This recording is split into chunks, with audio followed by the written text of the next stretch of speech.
बहुत ध्यान से देखना, इस पर क्वेश्चन बहुत ज़्यादा एग्जाम में आते हैं इस टॉपिक पर। कई सारे डायग्राम बनाऊंगा। ये आपका डायोड ड्रॉ किया मैंने, पी टाइप एन टाइप, और ये जंक्शन। होल वोल कुछ नहीं बना रहा मैं, होल्स होल्स वगैरह कुछ नहीं बना रहा हूँ, बस ये डिप्लीशन रीजन बनाया है। ये डिप्लीशन रीजन, और इस डिप्लीशन रीजन के अंदर खुद का अपना एक इलेक्ट्रिक फील्ड है। कहाँ से कहाँ होता है वो? एन टाइप से पी टाइप की तरफ को। ये आपका electric field, internal electric field कितना है? ये इंटरनल इलेक्ट्रिक फील्ड। और अभी आपका डायोड है अनबायस्ड, कोई बायसिंग अभी आपने इसके ऊपर नहीं लगाई हुई, कोई बायसिंग आपने नहीं लगाई हुई, ठीक है। अब आपने इस डायोड पर लगाया रिवर्स बायस, यानी रिवर्स बायस का मतलब पी टाइप को जोड़ा निगेटिव टर्मिनल ऑफ बैटरी से और एन टाइप को जोड़ा पॉजिटिव टर्मिनल ऑफ बैटरी से। तो अब क्या हुआ देखिए ध्यान से, इलेक्ट्रिक फील्ड इसका अपना था ही इलेक्ट्रिक फील्ड। कौन सा इलेक्ट्रिक फील्ड था ये इलेक्ट्रिक फील्ड था इंटरनल इलेक्ट्रिक फील्ड। किसके अक्रॉस था? कहाँ था ये इंटरनल इलेक्ट्रिक फील्ड? जंक्शन के अराउंड डिप्लीशन रीजन में। अब आपने एक इलेक्ट्रिक फील्ड और लगा दिया। कहाँ लगा दिया एक इलेक्ट्रिक फील्ड? एक इलेक्ट्रिक फील्ड आपने एक्सटर्नल इलेक्ट्रिक फील्ड लगा दिया। आपने पी टाइप को कनेक्ट किया है किससे? पी टाइप को कनेक्ट किया निगेटिव से, एन टाइप को कनेक्ट किया पॉजिटिव से। तो पॉजिटिव से निगेटिव की तरफ को एक इलेक्ट्रिक फील्ड आपका लग गया है। अब ध्यान से देखिएगा, net electric field inside the depletion region, इस डिप्लीशन रीजन के अंदर इलेक्ट्रिक फील्ड हो गया इंटरनल प्लस एक्सटर्नल, ठीक है। अभी आपने ये हल्का सा इलेक्ट्रिक फील्ड लगाया, हल्की सी करंट चली, फिर आपने क्या किया?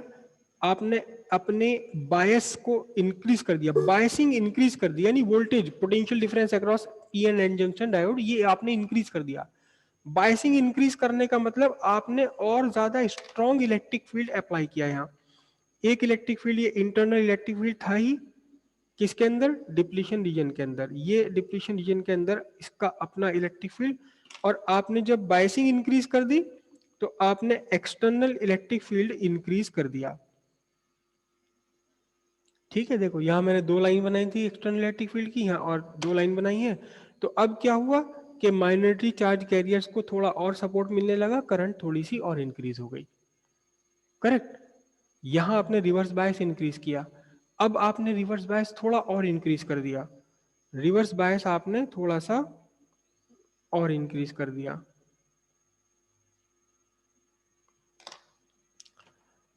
तो डिप्लीशन रीजन, ये डिप्लीशन रीजन के अंदर इसका अपना इलेक्ट्रिक फील्ड, अपना इलेक्ट्रिक फील्ड था ही, और आपने जो बाहर से इलेक्ट्रिक फील्ड अप्लाई किया है, ये बाहर से वाला इलेक्ट्रिक फील्ड भी आपने स्ट्रॉन्ग कर दिया, बाहर से इलेक्ट्रिक फील्ड भी स्ट्रॉन्ग कर दिया। तो कुल मिलाकर आप देखो डिप्लीशन रीजन के अंदर तो इलेक्ट्रिक फील्ड और ज्यादा स्ट्रॉन्ग हुआ जा रहा है, डिप्लीशन रीजन के अंदर इलेक्ट्रिक फील्ड और ज्यादा स्ट्रॉन्ग हो गया, क्योंकि दो तो इलेक्ट्रिक फील्ड जुड़ गए हैं। हम्म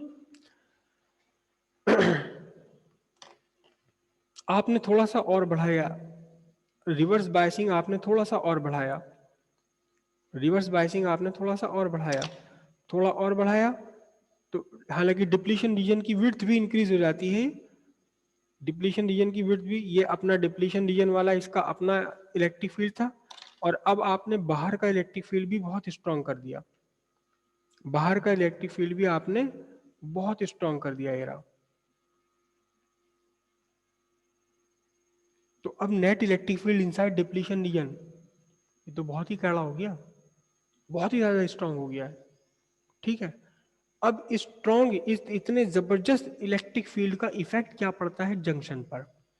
जंक्शन पर इसका क्या इफेक्ट पड़ता है? ध्यान से देखना, ये इधर आपका कौन सा है? ये पी टाइप है, ये एन टाइप है। हम्म और जो डिप्लीशन रीजन है आपकी, सिर्फ मैं डिप्लीशन रीजन ये बनाऊं, ये जो डिप्लीशन रीजन है, इस डिप्लीशन रीजन में पी टाइप में क्या होता है? पी टाइप में होता है निगेटिव चार्ज, है ना, पी टाइप में होता है निगेटिव चार्ज, और एन टाइप में क्या होता है? एन टाइप में होते हैं पॉजिटिव चार्ज। उल्टा तो नहीं बोल रहा मैं? एन टाइप में पॉजिटिव चार्ज, पी टाइप में नेगेटिव चार्ज, ऐसे ही है। हाँ जी शिवानी जी, ऐसा ही है, हैं? देख लो कोई मैंने उल्टा लिख दिया हो। तभी तो इसका इंटरनल इलेक्ट्रिक फील्ड था एन टाइम से पी टाइप। अच्छा ध्यान से देखो, डिप्लीशन रीजन में, डिप्लीशन रीजन हमने पहले ही कहा था कि डिप्लीशन रीजन में चार्ज है, चार्ज कैरियर्स नहीं है, क्योंकि जो चार्ज कैरियर्स थे वो तो सब यहाँ होल में इधर उधर फिट हो गए, सब कंबाइन हो गए। तो ये नॉर्मल कंडीशन है, डिप्लीशन रीजन की नॉर्मल कंडीशन है। डिप्लीशन रीजन का खुद का अपना इलेक्ट्रिक फील्ड, खुद का अपना इलेक्ट्रिक फील्ड ये रहा, पॉजिटिव से निगेटिव की तरफ, एन टाइप से पॉजिटिव, और बाहर से भी आपने अप्लाई कर रखा है, तो बाहर से और अप्लाई कर दिया तो बहुत तगड़ा इलेक्ट्रिक फील्ड हो गया। तो डिप्लीशन रीजन में ध्यान से देखना, डिप्लीशन रीजन का अगर हम स्ट्रक्चर बनाए, इस डिप्लीशन रीजन का स्ट्रक्चर बनाए तो क्या होगा?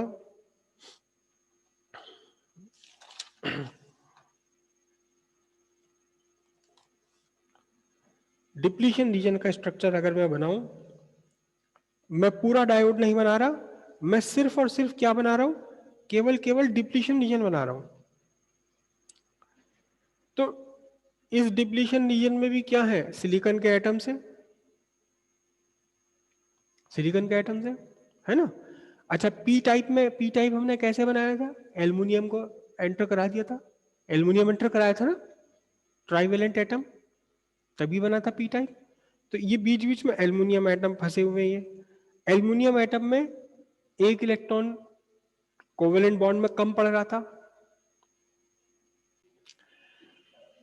तो यहां सिलिकॉन एटम्स के बीच में एल्युमिनियम एटम हमने फंसा दिए थे। और दूसरी तरफ क्या है? ये तो पी टाइप है, और एन टाइप, एन टाइप में क्या है? एन टाइप में सिलिकॉन एटम्स हैं, ये सिलिकॉन एटम्स हैं, ये सिलिकॉन एटम्स, और बीच बीच में कौन फंस गया था? यहाँ फास्फोरस फंस गए थे।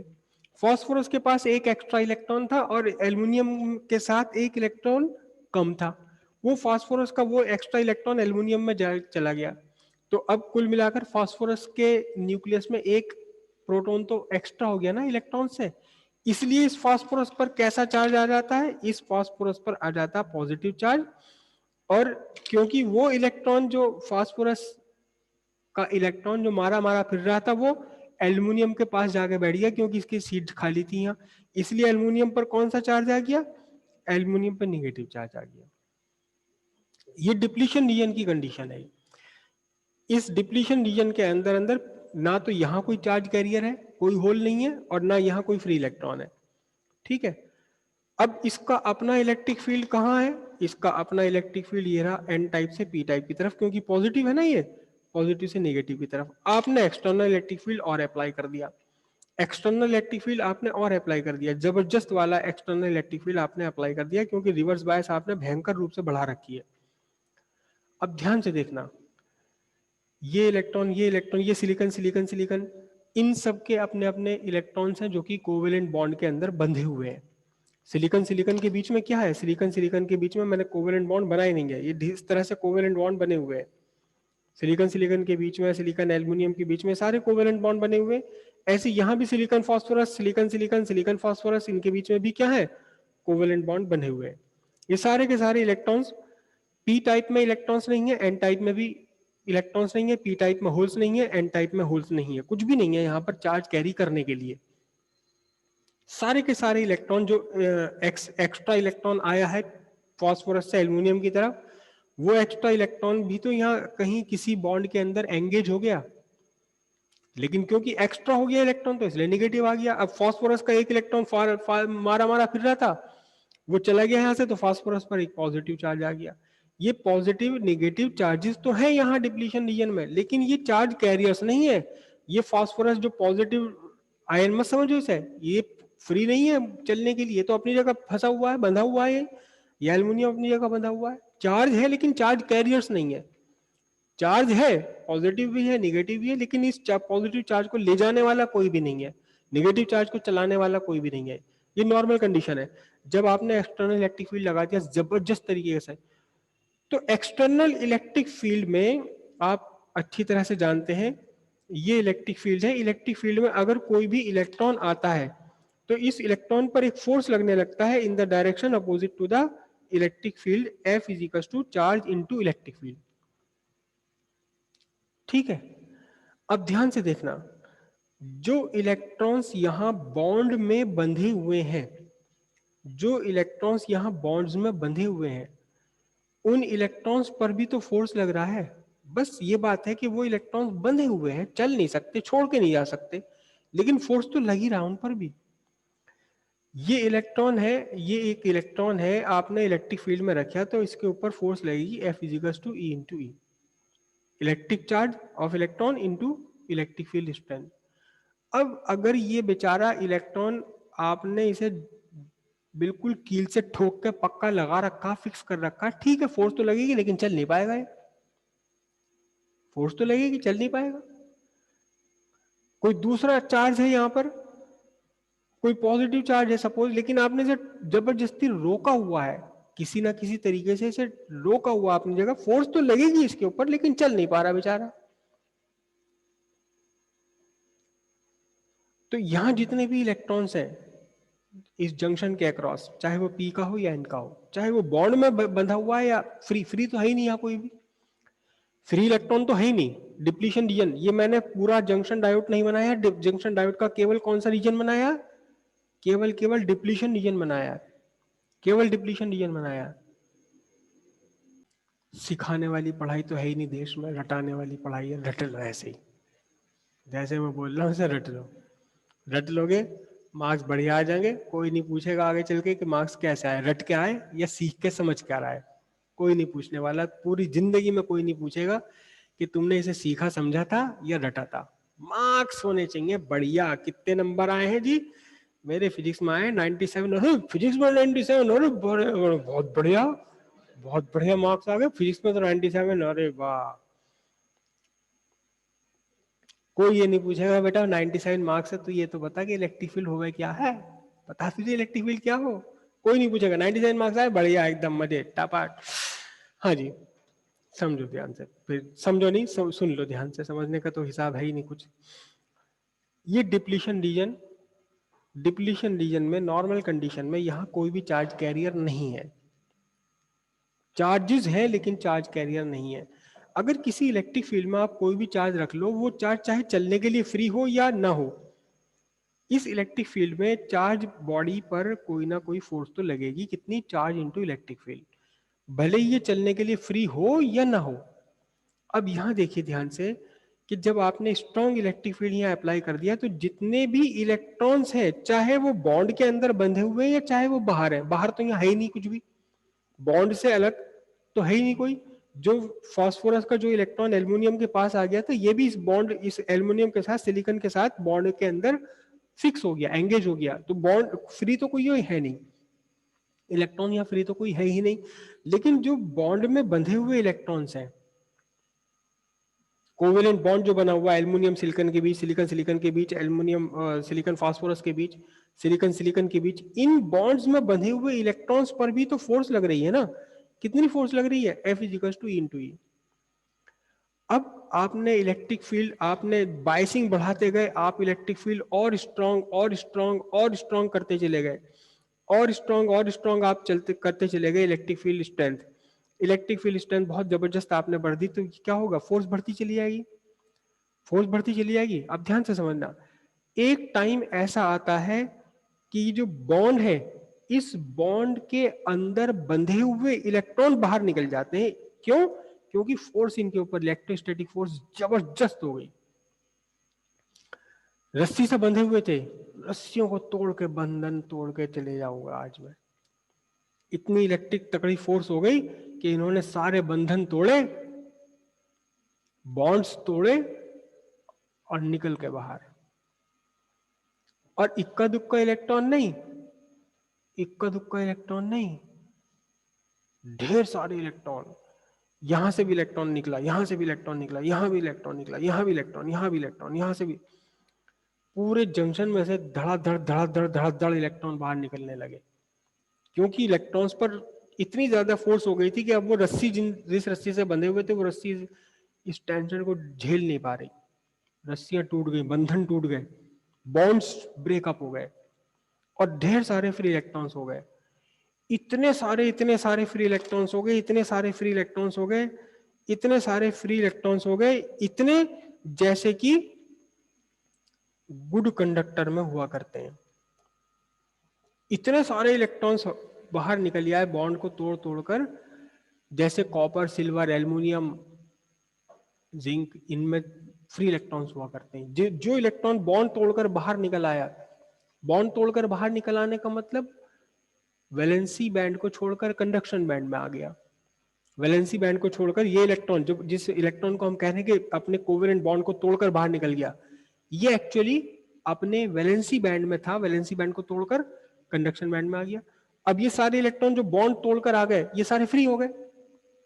फ्री हो गए तो क्या अवेलेबल हो गए? ढेर सारे फ्री इलेक्ट्रॉन्स अवेलेबल हो गए अब जंक्शन के अक्रॉस। इतने सारे फ्री इलेक्ट्रॉन्स अवेलेबल हो गए जैसे कि ये सेमीकंडक्टर ना होकर के क्या बन गया अब ये गुड कंडक्टर बन गया। सेमीकंडक्टर ना रहकर अब ये क्या बन गया? अब तो ये बहुत बढ़िया वाला गुड कंडक्टर बन गया। अब सेमीकंडक्टर का कंसेप्ट ही खत्म हो गया है। सेमीकंडक्टर जैसा बिहेवियर ही नहीं रहा इसका। अब इसका बिहेवियर कैसा बन गया? गुड कंडक्टर बन गया। गुड कंडक्टर वाला बिहेवियर बन गया अब इसका। तो आप देखना जरा ध्यान से, जो आपने यहां रिवर्स बायसिंग लगाई हुई है, जो आपने रिवर्स बायसिंग यहां लगाई हुई है, कहां गई रिवर्स बायसिंग? ये रिवर्स बायसिंग आपने यहां लगाई हुई थी, हल्की फुल्की सी माइक्रो एम्पियर में करंट फ्लो कर रही थी। कब तक? जब तक कि इलेक्ट्रॉन्स इस डिप्लीशन रीजन के अंदर अपने बॉन्ड्स में बंधे हुए हैं। आपने स्ट्रॉन्ग इलेक्ट्रिक फील्ड लगा दिया, एक्सटर्नल इलेक्ट्रिक फील्ड स्ट्रॉन्गर लगा दिया, तो क्या हुआ? इलेक्ट्रॉन्स निकलने लगे अपने बंधन को तोड़कर। और अब ये पूरा का पूरा जो सेमीकंडक्टर है, ये पूरा का पूरा सेमीकंडक्टर एक गुड कंडक्टर की तरह बिहेव करने लगा। गुड कंडक्टर की तरह बिहेव करने लगा तो जो करंट माइक्रो एम्पियर में थी वो जबरदस्त तरीके से क्या होगी? बढ़ जाएगी। जो माइक्रो एम्पियर में करंट क्यों थी? क्योंकि वो तो माइनॉरिटी चार्ज कैरियर वाली करंट थी। अब तो ये फ्री इलेक्ट्रॉन्स इतने सारे हो गए कि माइनॉरिटी और मेजोरिटी चार्ज कैरियर का कोई बात ही नहीं रह गई। तो क्या हुआ? करंट जबरदस्त तरीके से, भयंकर रूप से करंट में इंक्रीज हो गया। एकदम एब्रप्ट करंट में इंक्रीज हुआ, जबरदस्त करंट में इंक्रीज हुआ। और जो reverse current few micro ampere की थी, भयंकर रूप से बढ़ गई, almost almost parallel to Y axis. यहां तो फिर भी जरा करंट का जो इंक्रीज था वो था, मतलब इंक्रीज था, पता लग रहा था कि हाँ इंक्रीज हो रही है, करंट इंक्रीज हो रही है। यहां तो एकदम भयंकर रूप से जबरदस्त इंक्रीज हो गई। क्या तो बिल्कुल ही फ्यू माइक्रो एम्पियर्स की थी, और क्या एकदम जबरदस्त तरीके से इंक्रीज हो गई, मिली एम्पियर को भी तोड़ के उससे भी ऊपर निकल गई। जब ये घटना हो जाती है, जब ये घटना हुई, कौन सी घटना हुई? क्या हुआ कि आपका जंक्शन पर ब्रेक डाउन हो गया। क्या हम क्या कहेंगे? कोवेलेंट बॉन्ड को तोड़ गए ये, तो क्या कहेंगे? इसे हम बोलेंगे जंक्शन ब्रेकडाउन। लॉकडाउन का अगला वर्जन है ये ब्रेकडाउन। अब लॉकडाउन के बाद लगने वाला है ब्रेकडाउन। मतलब यह है कि ब्रेकडाउन का मतलब अपनी गाड़ी में से ब्रेक निकाल कर रख दो और फिर बिना ब्रेक के गाड़ी चलाओ धड़ाधड़, ब्रेकडाउन। तो हम क्या कहेंगे? जंक्शन का ब्रेकडाउन हो गया। क्या हुआ? जंक्शन का ब्रेकडाउन हो गया। क्यों हो गया ब्रेकडाउन? क्योंकि जंक्शन में बहुत ज्यादा इलेक्ट्रिक फील्ड स्ट्रॉन्गर हो गया था। उस इलेक्ट्रिक फील्ड के इन्फ्लुएंस से जो इलेक्ट्रॉन बॉन्ड में पक्के पक्के बंधे हुए थे वो बॉन्ड को तोड़कर बाहर आ गए, बंधन तोड़कर बाहर आ गए। जंक्शन का ब्रेकडाउन हो गया। जंक्शन ब्रेकडाउन भी बोलते हैं इसे, और इसका एक नाम और होता है जेनर ब्रेकडाउन। जीनर ब्रेकडाउन भी कह दो या जेनर ब्रेकडाउन कह दो, एक ही बात है। Zener breakdown, right. अब जेनर ब्रेकडाउन हुआ कब? जेनर ब्रेकडाउन हुआ कब है? जेनर ब्रेकडाउन तब हुआ जब आपने यहां जो बायसिंग लगा रखी थी, रिवर्स बायसिंग लगा रखी थी, बहुत ज्यादा इंक्रीज कर दिया। जब हल्की सी आपने बायसिंग लगाई हल्का सा इलेक्ट्रिक फील्ड लगाया तो ठीक है, कोई बात नहीं, माइनॉरिटी चार्ज कैरियर्स चल रहे थे। आपने और स्ट्रॉन्ग करा, एक सर्टेन स्ट्रेंथ पर आकर जेनर ब्रेकडाउन हो गया, तो वो जो स्ट्रेंथ स्ट्रॉन्ग कर रहे हो आप इलेक्ट्रिक फील्ड, वो कैसे इलेक्ट्रिक फील्ड स्ट्रॉन्ग कर रहे हो कि आप potential difference across N and P increase कर रहे हो। क्या कर रहे हैं? पोटेंशियल डिफरेंस इंक्रीज कर रहे हैं। पहले आपने 1 वोल्ट का पोटेंशियल डिफरेंस लगाया, फिर 2 वोल्ट का पोटेंशियल डिफरेंस, फिर 10 वोल्ट का पोटेंशियल डिफरेंस, पता चला 40 वोल्ट का पोटेंशियल डिफरेंस लगाते ही क्या हो गया? 40 वोल्ट का पोटेंशियल डिफरेंस लगाते ही क्या हो गया? ब्रेकडाउन हो गया। तो जिस वोल्ट पर आकर के ये ब्रेकडाउन हो जाए, जिस वोल्टेज पर, जिस पोटेंशियल डिफरेंस पर, जंक्शन के अक्रॉस जिस पोटेंशियल डिफरेंस पर आकर ये घटना हो जाए, इसे हम बोलते हैं जेनर वोल्टेज। और सिंपल सी बात है,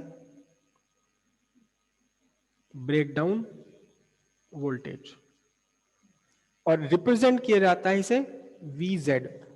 अब देखो जरा ध्यान से, इसी ग्राफ पर मैं इसे कैसे रिप्रेजेंट करना पड़ेगा। ये जिस जिस वोल्टेज पर, जिस रिवर्स वोल्टेज पर जंक्शन का ब्रेकडाउन हो गया, ये रिवर्स वोल्टेज कहलाएगा क्या? VZ, Zener voltage, Zener breakdown voltage, या ब्रेकडाउन वोल्टेज, या जीनर वोल्टेज, कुछ भी कह दो इसे।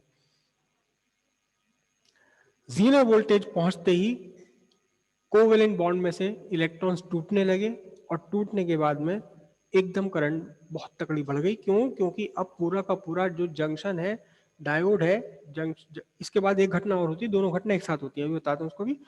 जीनर ब्रेकडाउन होते ही पूरा का पूरा जो सेमी कंडक्टर था वो गुड कंडक्टर बन गया। गुड कंडक्टर बन गया तो क्या होगा? करंट, जबरदस्त करंट फ्लो करनी शुरू हो जाएगी इसमें। यहाँ तो करंट का इंक्रीज थोड़ा कम था, लेकिन यहाँ एकदम एब्रप्ट इंक्रीज होता है, almost parallel to current axis. समझ आए जीनर ब्रेकडाउन क्या है? जिस कंडीशन में, जिस वोल्टेज पर, जिस रिवर्स वोल्टेज पर आकर ये घटना हुई, कौन सी घटना? जीनर ब्रेकडाउन वाली घटना। इस पर्टिकुलर वोल्टेज को हम बोलते हैं जीनर वोल्टेज। ठीक है। अब जो ये जीनर ब्रेकडाउन है, इसके साथ साथ एक घटना और होती है, इसके साथ साथ दो घटनाएं एक साथ होती हैं। यहाँ दो फिनोमेनन एक साथ हो जाते हैं अक्सर। जीनर ब्रेकडाउन होता है, और इस जीनर ब्रेकडाउन से दूसरा एक काम और हो जाता है।